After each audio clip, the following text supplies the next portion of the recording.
How I Got Here, the inside stories of startups and innovation in travel and transportation, with your hosts, PhocusWire's Kevin May and Mozio's David Litwak.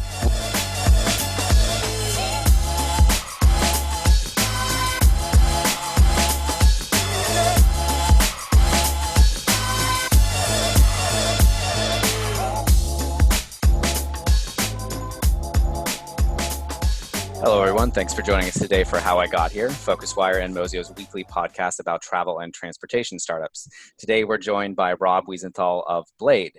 Blade is the first digitally powered short-distance aviation company. They run helicopters from Manhattan to the airport, Manhattan to the Hamptons, seasonal scheduled jet services, and more. And I'll let Rob explain more what that is. But Rob, we like to start every one of these podcasts with the same exact question, which is for you to explain to us how you got here. Sure. Thank you for having me. I've had a pretty long career starting going back to when I was 19 in investment banking, where ultimately I was at a company called First Boston and ran what was then called digital media and entertainment, and joined Sony Corporation in 2000 as chief strategy officer and chief financial officer. And when I was at Sony, they had an aviation department that reported to me. And within that aviation department, they had a bunch of jets because it was a global company, I think one in Europe, two in the US, and one in Japan. And they also had one helicopter. What was interesting to me, because private aviation was something that I never really knew anything about or had any interest in my prior life. What was interesting to me was the lack of branding, the lack of use of technology, specifically mobile, the lack of an emotional connection between one particular, any kind of company in that space and the consumer. The lack of customer centricity, especially with respect to what they now call FBOs, which are these terminals that you would leave at, where you go into a terminal and it's kind of elementary school cafeteria lighting, a popcorn machine, and people behind a desk who can try to find where your plane is, and some, secondhand, furniture, or at least it would look like secondhand furniture.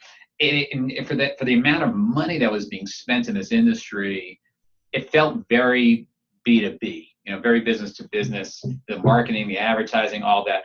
And then you look at a plane, and a plane would have tail numbers and no brands on it. There would a lot of it just didn't make sense to me. And the thing that really kind of tilted me to saying, I feel like there's a business here, was the fact on the helicopter side, it would cost $6,000 to go 90 miles. Now, the average utilization of a helicopter is 1.7 people, even though they usually have 6 seats. So I really didn't understand why you couldn't aggregate over mobile technology, people going to common destinations at near common times. And that really was the impetus for Blade. And then also to take away the intimidation factor by getting that price lower, because it was very intimidating in the sense that you didn't know really who to call, and it would seem like something that was really above you and was for CEOs and was not really a consumer product.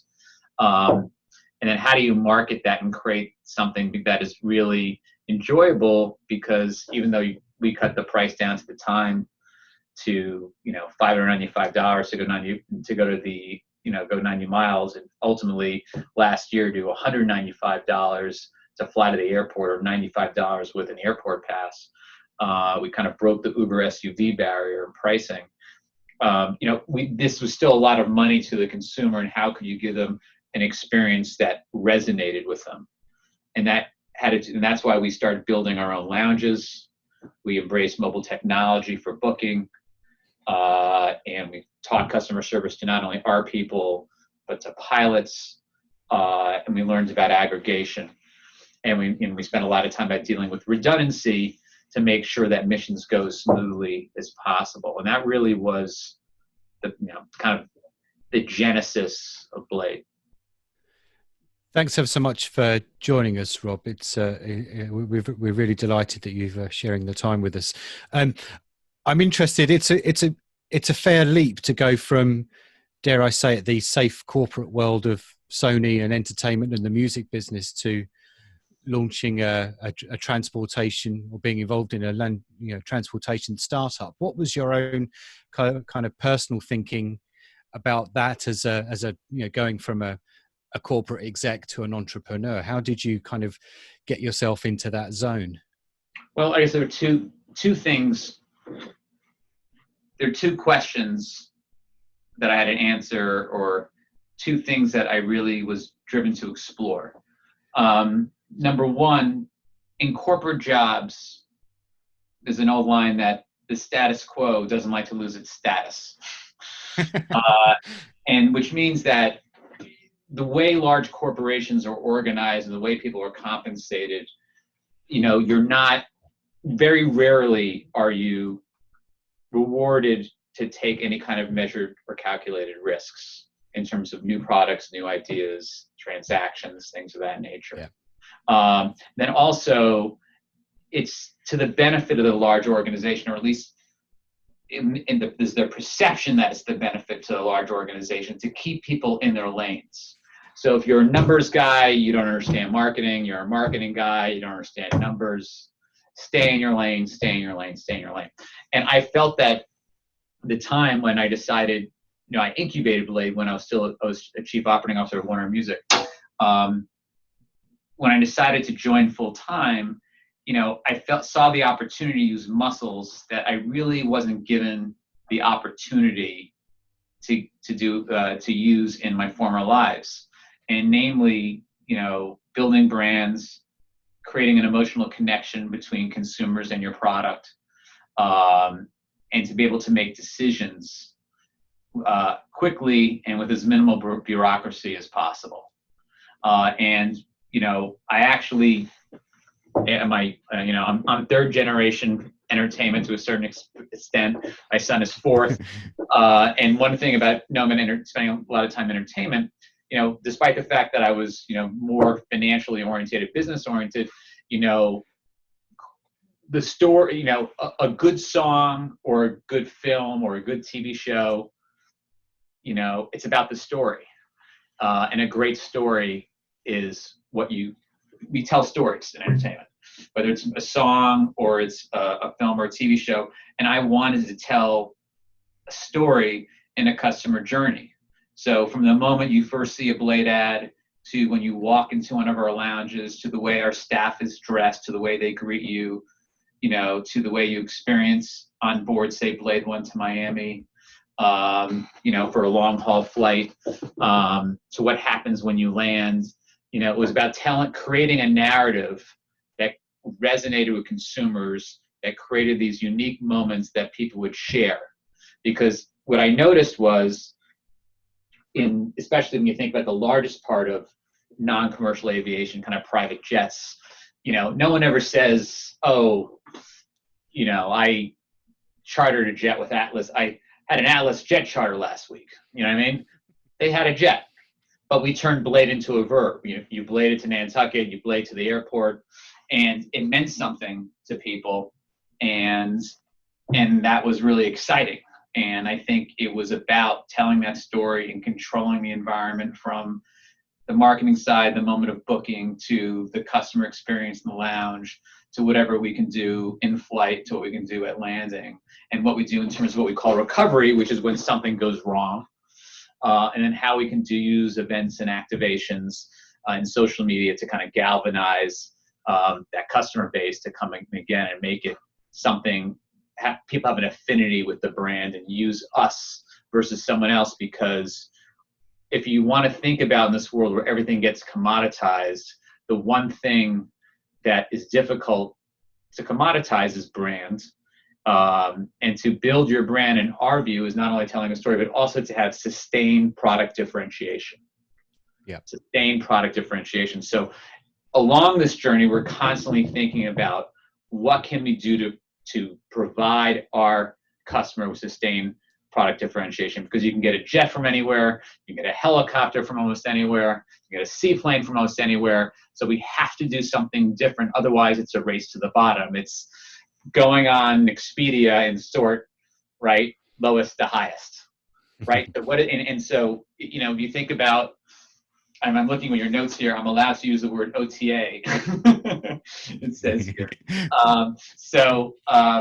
If you think about it, you know, when I thought about this wonderful opportunity to create a brand in aviation, we clearly were not going to say have the capital or take the risk of building a giant airline, but short distance aviation felt like it was an arena in which a limited amount of capital and a lot of elbow grease, we could really be competitive. But I did think about the fact that when someone goes on Expedia and says they want to go from New York to Miami, they're sorting lowest to highest and maybe by class of service. And maybe if I leave outside frequent flyer miles, I'm not convinced they really care that much if it's Delta or American or United or someone else. It's interesting what you say, Rob, about you know, large corporations being, you know, to paraphrase you a little bit, you know, risk averse. I mean, you took this maybe jump's the wrong word, but you know, you took this kind of change in your career in your mid-40s. For fear of looking I was 49. For fear of looking at your age on Wikipedia here. But you know, that's kind of different to many of the entrepreneurs who listen to this podcast who are late teens, mostly in their 20s. I mean, was there anything that you had to do with regards to thinking about, I'm going into a risky environment with starting a new business, or did you feel supremely confident in the product? Which it certainly sounds like you do, but it is quite a leap for someone in their late 40s. No, it was definitely a jump. And I think that there are two things, you know, in fact, there was an article, I guess I was interviewed, I don't know how long ago, where somehow the title ended up saying that employees at startups are not trained properly or something. I don't know what it was. It was a horrible but I think that I would not trade my early career for anything. The level, I mean, and one of the things we decided to do when we started Blade, because I have people here from Microsoft, from big law firms, I do have people from big companies here. How do we take the best of those big companies and leave behind the things that really we found detrimental to our, you know, if not our career progression, for how much we enjoy our jobs. So we want to try to limit bureaucracy, have a little bit more of a radical transparency type view to reduce politics. But also when it comes to financial discipline and analysis, that was something where these big companies were great at, the companies right? You know, risk management, financial planning and analysis, were all great skills. How to write, how to stay organized, how to project manage. Those are all skills that you have in a big company. So to be able to take those skills and be in an environment where you can make a decision, where there aren't 9 layers of decision making, and where the safe answers always do nothing. You're right. Right? That was the big opportunity. Like, that's what we wanted to create. So I felt very blessed to have that experience corporately and have the maturity to see things, to do lots of transactions and buy companies and integrate them. Some deals that went well and some deals that didn't go well. And at 49, I felt that was really my last chance to, if I was either going to do it now or I was not going to do it. Right. And I felt that was my moment. And yes, it was absolutely terrifying. And it's a different type of pain and stress. It is not all roses. And also I was lucky enough to have a long enough career where I felt that I had enough financial ballast to really work on this for a very long time, let's say, call it realistically at a fraction what of what I was earning before, right? With the idea of creating wealth for our employees and our investors. Yeah. Okay, great. I wanted to turn a little bit more to the kind of the business model. So I'm from California, and so the first urban aviation company I heard of was actually Surf Air about, I guess, 5 or 6 years ago. And I'm not fully aware of exactly how that turned out, but I don't think it turned out as well as they were hoping. And I think that there's got to be a lot of behind the scenes reasons for, why would a subscription work or not, or what airports do you fly into, regional versus, international versus local helicopter. Could you give us a little bit of insight into how you thought about this from a really nitty-gritty business perspective, or how to make it actually like the fixed costs would line up with the amount of money you would need to charge for this? Sure. It's a great question, and very interesting comparable, because and I'll use some analogies from the entertainment business, which really, there are a lot of them, believe it or not, which is kind of amazing to me that I see from the business that I was in and the business we're in today, corollaries. So if you take a subscription model like Netflix, you're paying your $10 a month or whatever it is, you watch Spider-Man 20 times, outside bandwidth, which is negligible. Sony, who owns that movie, is not getting paid 20 times. It's not costing Netflix any more money the first time you see it than the 20th time. So, because they're buying the content on long-term deals. Okay, so there's no incremental cost of watching a lot of content or very little content. Okay, they own it and they can play it as much as they want. Every time you step in a plane or an aircraft, that costs a lot of money. So the subscription model, when it comes to aviation, say Surf Air, you're essentially inviting the hungriest people to the all-you-can-eat buffet. And they are going to eat a lot. And unlike Netflix, every time that plane gets in the air, it's costing you money. So I didn't want to be in a situation where I had to hope that people didn't fly us. Because if you think about a subscription model with aviation, you're really guessing on breakage. It's almost like the health club, you can call it, it's not even the health club model, because, that's more of a capacity issue. It's almost like, discounted gift certificates to something and you hope they expire or people lose them or whatever. Like, that's not the way I wanted people to fly. And we wanted to earn their trust every time and not have them be beholden. So we felt the best model, at least for us, was, pretty simple. We're going to come up with a fair price for you to fly. And we're going to reduce friction in your travel and cut your travel time by a lot and give you a really enjoyable experience. But it's going to be done, a la carte. You pay us, we fly you. It's pretty simple. The subscription models, really didn't seem to make sense for us. And also, unlike Surf Air, where there are a lot of long-term leases, we don't own any aircraft. We don't lease any aircraft. What we do is we have long-term relationships with operators where they decide to come on our platform.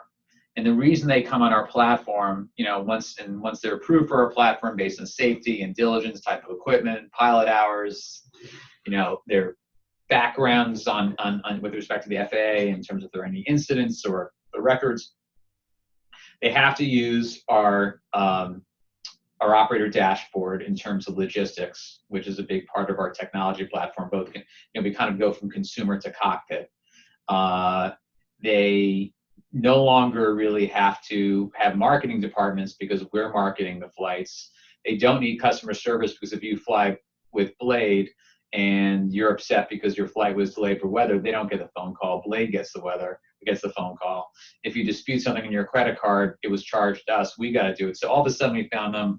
They're getting rid of their customer service departments. They're getting rid of their marketing departments. Their accounting departments are going down because we pay in 5 days and there's an accounting dashboard. So all of a sudden there was a reason to let us have a lower hourly fee than they would generate on retail. because we were giving them certainty of volume, and we were giving them large volume and some certainty because the track record that we had, and putting money behind it to get people to fly. And so in the beginning, it's interesting, not unlike the days of Apple and iTunes, a lot of the companies, seaplane companies and helicopter companies and other, turboprop companies said, let's get together and build our own app. Why is Blade getting this business? We can do that. And I remember being at Sony when we got Universal and Warner's, and we decided to start something called Press Play as a competitor to iTunes. And, what you found is it took someone on the outside to bring people together. Before Netflix, it was something called Movie Fly that all the movie studios got involved with. Didn't really go anywhere either. And it's very difficult for incumbents to create a platform. It takes someone on the outside to create that platform. And I think that was part of, going back to, what did you learn in your day job, or how does this relate to what you did? That's something that I saw very quickly, which was, how do you get these providers on your side, show them that you're providing them value, and be the one to bring everybody together? Because if Blade owned helicopters, I'll tell you right now, Blade would be a helicopter company. It wouldn't be Blade. So that's funny. Mozio operates in the ground transportation world, and we've done a lot of analysis of what made Uber succeed. And what I found fascinating about Uber was they knew exactly how deep to go. It wasn't just we're going to plug into any API. It was they actually said we're going to have our own drivers, but we're also not going to own the vehicles. And that's where they drew the line. And it sounds like you drew a fairly similar line where you're like, we're going to have the lounges, we're going to have all these different things, but you drew the line at kind of actually owning and flying the helicopters. Is that a fair characterization? Yeah, I think it is, but I think what's easier for us than say in Uber, but there are obviously costs to that, which is you can see the incredible massive scale that they've enjoyed, is that we can insist on a consistency of service, okay? Because the pilots who fly you are employees. They have health insurance, the full-time employees. They not only have to file FAA guidelines, they have to file guidelines of their operating, they have to file guidelines of Blade. So the quality of the experience that you get, the knowledge of the pilot, the experience, the cleanliness of the aircraft, the hours in the aircraft, the type of aircraft are going to be consistent. Whereas if you get into a ride-sharing car, drivers can have different senses of direction, different command of the English language, different types of cleanliness, hygiene, all these issues. There's so much variation. But because instead of having hundreds of thousands of drivers, we have 29 operators. And so what we need to do is harmonize 29 operators who then have full-time employees, are not members of the gig economy. It's not like someone, all of a sudden, they're at their, it's the weekend and say, I want to make a couple bucks, and they take their cell phone, put a suction cup in their helicopter and do a couple runs for Blade. That's not the way it works. These are full-time, salaried, highly paid, pilots. And the same thing with the people at the operators as well. So that actually brings me to, I think, a topical story. I'm sure, Kobe Bryant's death, brought a lot of scrutiny around, helicopter standards and stuff. And I read something, the thing that stood out to me, despite being a lifelong Lakers fan and it being just a tragic event overall, was that, apparently the pilot wasn't trained properly for fog or something like that. I vaguely remember this. And how do you think about community, and safety standards here among those 29 operators? Yeah, so I'll say, in the Kobe Bryant situation, he was an IFR pilot, but his company did not have the conformity for that aircraft for instruments. So he was capable of flying under instruments. He was not flying under instruments. And I would say, we operate in LA. Our helicopters were grounded. The LAPD's helicopters were grounded. We would deem that not flyable weather. He chose to fly. Clearly the result was tragic, and the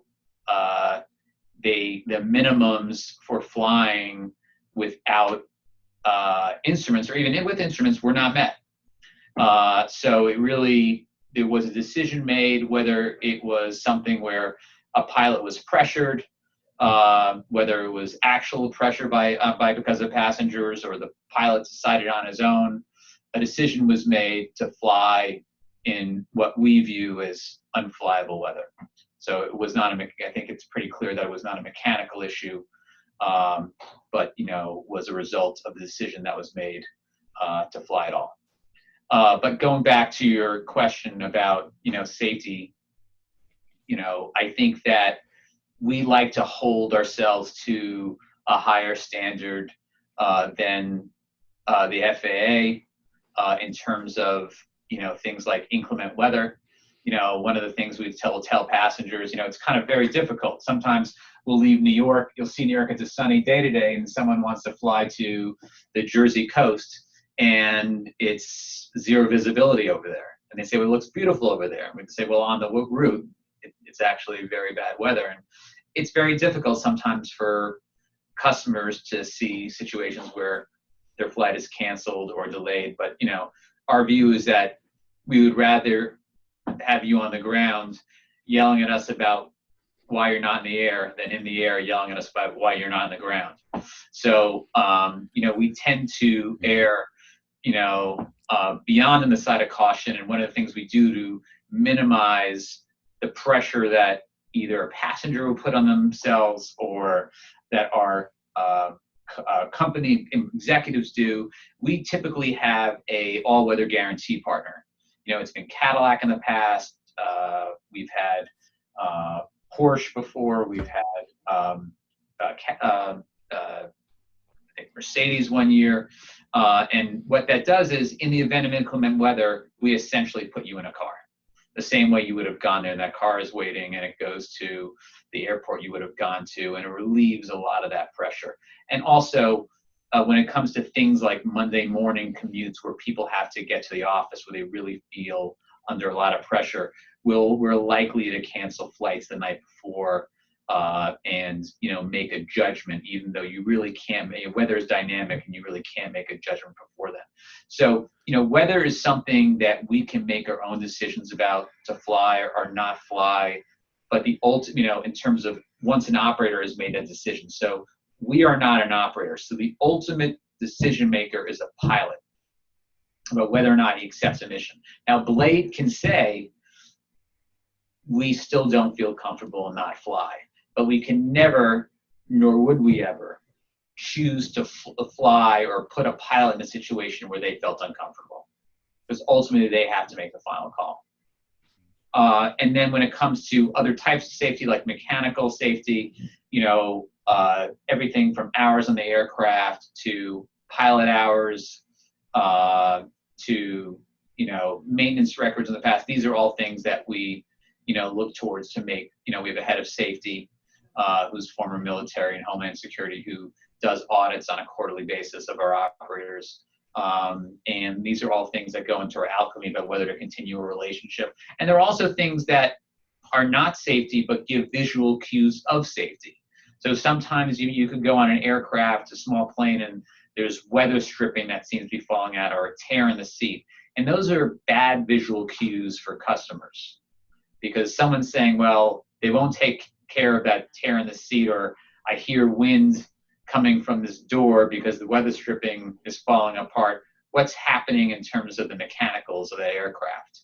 So sometimes we'll pull a tail number out of a fleet and say, we're not using this aircraft because on our standards, it's, even though it's flyable and it's safe, it's too old. It needs to be refurbished, especially from a passenger perspective. And so we're very sensitive to visual cues that lead people to thinking about safety, even though it may not have a direct impact on it. I'm glad that David brought up the Uber comparisons. Many of the entrepreneurs tuning in today will note those comparisons. You're an Uber asset light businesses. You are essentially technology companies, but the the investment that you've both taken are at polar ends of the spectrum. You know, Uber was 8.1 billion, yourselves, according to Crunchbase, is 44 million.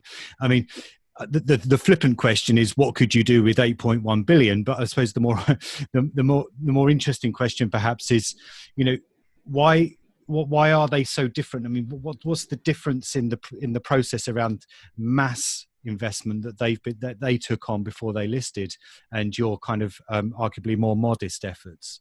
Yeah, I think that there are a couple of things. Number one, there's a whole menagerie of, for lack of a better term, of companies that you're well aware of a certain vintage, where the VC community helped them basically achieve scale at all costs, right? I mean, that's fact. You know, winner take all, scale at all costs. You know, I have a financial background. The idea of taking on so much capital and then using it and having that be the basis for your investment, and have your early investors have to exceed that, or your employees in terms of your capital stack, you know, that seems extremely, you know, risky and not very lucrative, you know what I mean, to many of the people lower down in the stack, especially with common stock. But also, you know, I was told I'm allowed to curse, and, you know, in the world of software, there's this line, fuck it, ship it, if you remember that line. There's no fuck it, ship it in aviation. You know, we put souls in the air every day. So the idea of growth at all costs in aviation, you know, we wanted to be, on a measured basis, the fastest growing short distance aviation company out there. We fly more people in and out of city centers than any other company in the country. And I said measured growth, because you can't grow in a way that provides the level of service that we want to provide, the level of safety that we want to provide, the integrity of the brand, with deploying so much more money than we've already deployed. It would be, in our view, it would be irresponsible. Yeah. Some might say that it's your experience in the corporate world, and, you know, harking back to, you know, being in an organization that was arguably, as you said, risk averse, has given you that hindsight that maybe growing in a more measured way is the better way. Well, I think, you know, also, but look, what's Uber's market cap right now? $40 billion? I mean, something like that, 33. I'm not sure what the exact number is. I think it also goes back to this VC mentality of, I'm going to throw so much capital at these companies, and one of them is going to be an absolute home run. That's going to be 100-to-1 return, and everything else is going to be a wipeout. I don't have a portfolio approach. You know, I am all in on Blade. Okay, all in. All right. You know, I take, you know, a meager salary. I've been working at this now for 6 years, but at the same time, if you think about it, you know, our first round was at, I don't know, $22 million valuation. Where we come from, in a more of a New York-based mentality, if the company, you know, ends up, you know, selling at $750 million or $1 billion, that's called a home run. That's called a single in Silicon Valley, right? But, you know, our investors are perfectly fine going from 25 million to $1 billion, or 50 million to $1 billion. So, you know, everything you have to take in context. And I think in the world of aviation, just because it's not going to be $1 trillion company or a $200 billion company doesn't mean it's not going to be a great company. So I think we're very comfortable, you know, given, or, you know, what the market size is for our opportunity, how fast we have to grow, where our competition is.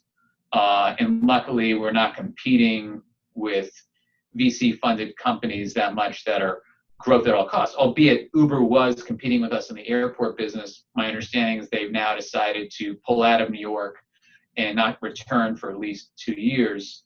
But that's just what I've been told. I don't think they haven't made any official announcement. So that was a little bit, I would say, scary, or less of a word, of concerning, that you had a company with all this capital that was literally offering the exact same service you were.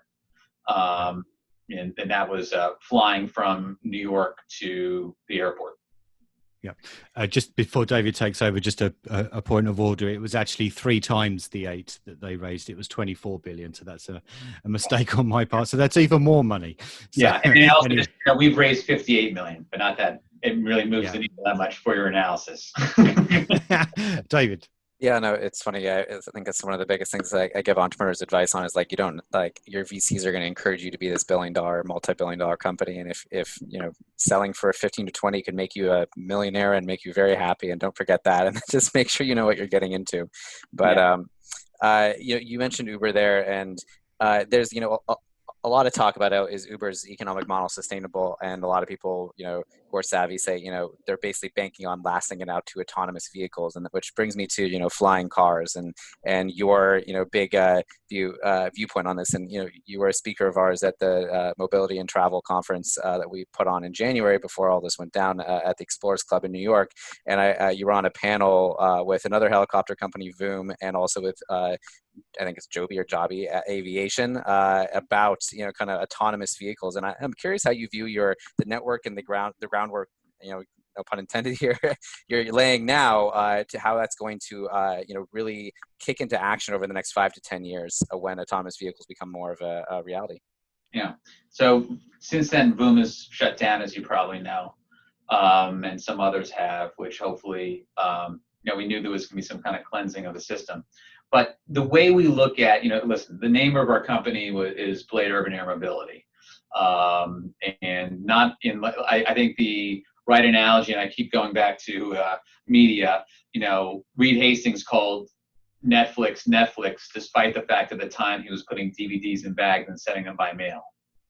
And that's kind of where we are right now with helicopters. So in other words, we have the technology, the strategic infrastructure, the user base, and the brand. So we have the entire stack that's necessary for eVTOL.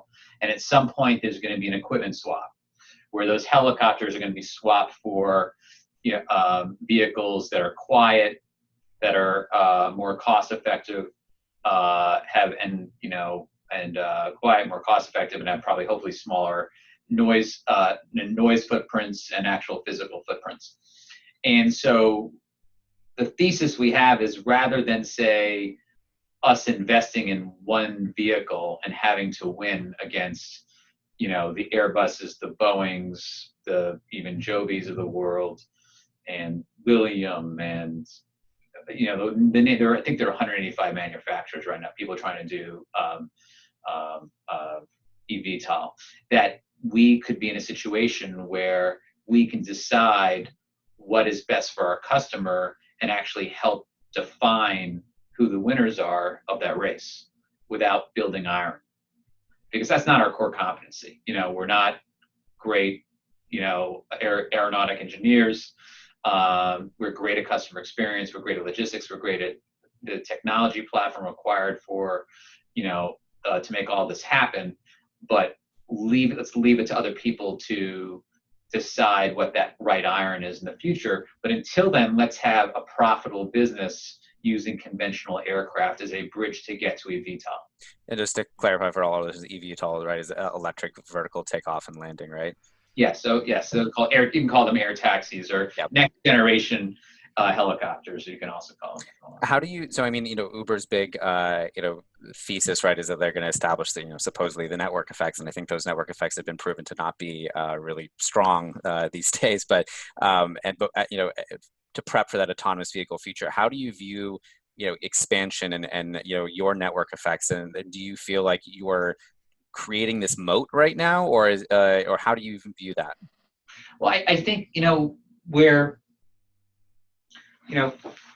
really early on we decided that they're in our neck of the woods in terms of aviation. The conventional wisdom was go out, raise money, or give a presentation and show a map of the world and put red dots in every big city and say, here's my expansion plan. We believe Blade works in maybe 9 cities in the world. And at the end of the day, what we thought was the most important thing was if we could be number one in the largest short distance corridor in the world, which is that Northeast New York area, Mid-Atlantic, wow, that would be fantastic. And then we can start working on some of these tertiary things. And then when we looked at Blade 1, which is our what we call our enhanced aviation product, which is the white space between a private jet, say for $15,000 to Miami, and a first class seat for 800, we're sitting around 2,500. We quickly realized that the number one charter and commercial jet destination or route in the world, city pair, is New York, South Florida. By a factor of, billions and billions of dollars. That is the most highest revenue route in the world. All right, both for commercial and for jets. So it's like, let's pick this low-hanging fruit. Let's not do Tulsa, Chicago just right now. Okay, so I think that's the way we look at it. And so however, when the costs come down and the noise footprint goes down, now you have an opportunity to land in more places, right? Because what's holding back landing zones is essentially noise, and also to a certain extent, cost, because you don't have the volume. So at the cost structure we have now, and we're blessed, if you think about Manhattan, the idea that Manhattan has an east side heliport, a west side heliport, a Wall Street heliport, an amphibious seaplane base, all with Blade lounges. So you're talking about 4 places to land urban air vehicles in an island like Manhattan, 13 miles, where you have 10 million people. That's incredible. The fact that people can have a choice, east side, west side, downtown, amphibious, it really is. And the fact that where we are right now on the west side, across from Hudson Yards, where we have 50,000 people who work and live, or will soon be 50,000 people who work and live 1,000 feet away from a vertiport. That is the VTOL story. That is, the idea of transportation coming together to serve that population. So this was a perfect nursery to build this company and hopefully transition to a VTOL when the equipment is there. So can I just quickly clarify, and then I know Kevin has some wrap-up questions here. It seems almost like part of your moat is these lounges, is almost like the physical real estate here that you're planting yourself into, and you'll be able to scale up from there. Is that a correct characterization? Correct. Right now, because, again, the idea is that Blade is right now a high-end product. And so we started with this really high-end product. We've now come down to, $195 to the airport, which is essentially, call it our $25,000 Mercedes. And we think it's easier to start with a higher brand and work your way down than with a lower-end brand and work your way up. And that's where why we think the brand will resonate with a VTOL. But right now, there's no way to fly into New York City without either going into or around a Blade lounge, which will eventually be a terminal. They're called lounges now, but they're slowly moving away from this kind of leisure market type place that's kind of high end to much more functional as it becomes much more of a commuting product. Last couple from me, if we can, Rob. I'm quite interested. You're a mentor at Techstars. Tell us a little bit about, you do have a very different kind of perspective on things. Going back to this risk-averse nature almost that you've kind of brought with you with regards to fundraising and things like that. Do you find that you're at odds with some of your fellow mentors when you're working within that kind of startup advice kind of community, because you arguably do have a different perspective? Yeah, I think I have been, I don't really view it more of a Techstars thing, but even when I speak to other co-founders and such, there was definitely, we did a Series B where we raised $38 million, and there was definitely, I would say, I want to call it pressure, but a Greek chorus of saying, why aren't you spending more money? Why aren't you, pushing harder, grow, which I think is, the pendulum has shifted a bit. So that's something that I think definitely relates to, our past. And I felt, the idea of unit economics, as we always say that, we don't want to be in the business of, building canoes for $10 and selling them for $8, hoping to make it up on volume. So the that's something definitely I want to see at odds, but there are varying views on that. I think also one of the things that people maybe have questioned, I do believe that people leaving college, having 2 to 4 years of experience in a big company, learning financial analysis, learning how to write, which seems to be a little bit of a lost art that I see. I think that is much more, that is so important and can reduce the risk profile dramatically for people who want to go out and start companies. The idea of leaving college with a liberal arts education and just jumping headfirst into doing your own startup without having at least some generalist background of various disciplines such as marketing and finance and business in general, I think that's really difficult. And obviously some people have done it brilliantly, and probably more on the risk-averse side, but I think that these are long journeys. And so I guess when you're my age, the idea if I started a company at 22 versus 25, like, to me that's meaningless.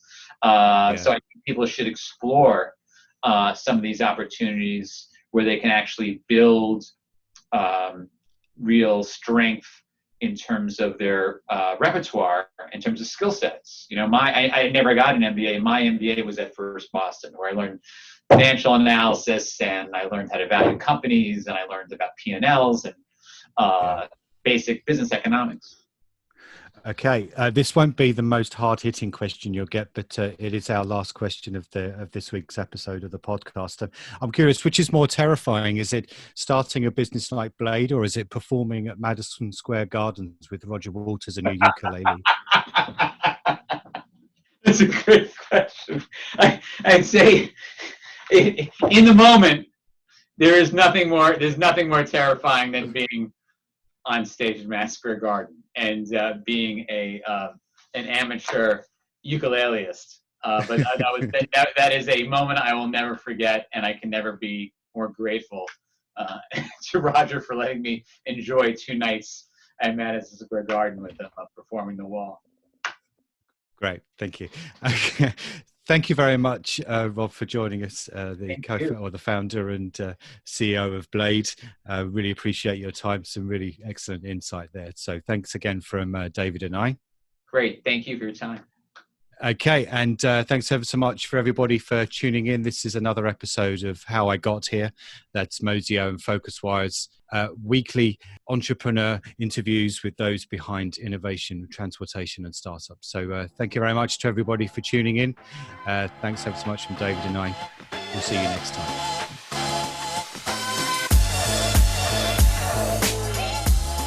Thanks for listening to How I Got Here podcast.